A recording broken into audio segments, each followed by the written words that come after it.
మీకు బైబిల్ అంటే ఎక్కువ గౌరవం ఎక్కువ ప్రేమ లేకపోతే యేసుక్రీస్తు అంటే ఎక్కువ గౌరవం ఎక్కువ ప్రేమ అంటే ఈ మూడిట్లో ఏది ఎక్కువ అంటారు? యేసుక్రీస్తు ఈక్వల్ టు బైబిల్ అండి. బైబిల్ వాక్యం, ఆ వాక్యమే యేసుక్రీస్తు అని మేము నమ్ముతున్నాం. భార్య బిడ్డలే కాదు, కన్న తల్లిదండ్రుల కంటే బైబిలే గొప్ప. చాలా మా దేవుడు ఎక్కువ. మీ ఇంట్లో కంటే మా ఇంట్లో కంటే నా ఇంట్లో కంటే మా దేవుడు ఎక్కువ. ఇంట్లో కంటే ఎందుకంటే మీ బాబు కంటే ఖచ్చితంగా నా దేవుడు, మీ భార్య కంటే నా దేవుడు ఎక్కువ, మీ నాన్న కంటే నా దేవుడు ఎక్కువ, మీ అమ్మ కంటే నా దేవుడు. ఇంత ముఖంగా ఉన్నారు మీరు.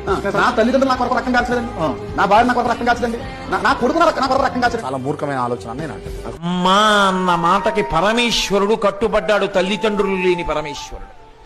అమ్మ ప్రేమ అంటే అంతటి. అందుకే శంకరులంతటి వారు పరిపూర్ణ జ్ఞాని, అహం బ్రహ్మాస్మి అన్నవారు తల్లిగారు వెళ్ళిపోతే ఆర్యాంబ సన్యాస ధర్మానికి వ్యతిరేకంగా బంధువులు అంత్యేష్టి సంస్కారం చెయ్యనంటే అరిటాకుల మీద పడుకోబెట్టి అగ్నిహోత్రుణ్ణి పిలిచి అగ్ని సంస్కారం చేశారు తల్లికి.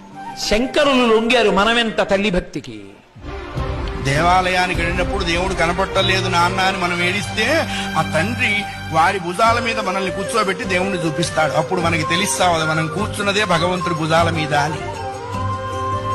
తల్లిదండ్రులకి గుళ్ళు కట్టించక్కర్లేదు, కట్టించిన గుళ్ళ ముందు వాళ్ళని కూర్చోబెట్టకుండా ఉంటే చాలు. అది తల్లిదండ్రుల ప్రధానము. వాళ్ళని నువ్వే సేవించాలి. భగవంతుని సేవించకపోయినా నష్టం లేదు, బోల్డు మంది ఉన్నారు. జన్మనిచ్చిన తల్లిదండ్రుల్ని సేవించాలి, అది కర్తవ్యము. రామాయణం అదే చెప్పింది.